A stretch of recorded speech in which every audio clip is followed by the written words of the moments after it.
from Kimbweta.com.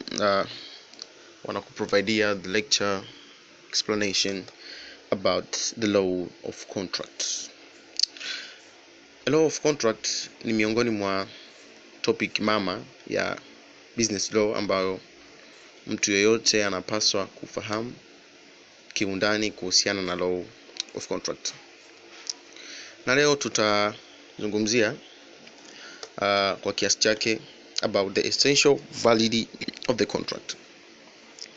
Essential validity of the contract tutaweza kuona, na baadaye kuna baadhi ya vitu tutakuja kuvifahamu kwa undani wake kuhusiana na hilo of contract.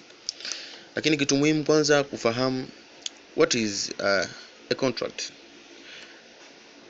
A contract inaweza ikawa ni contract, lakini wanasema wataalamu wa lugha, not all agreement are contract, but agreement which is enforced by the law is the contract. So ukisoma law of contract section 2 subsection 1G and H, anakwambia specifically subsection H anakwambia an agreement enforced by the law is a contract.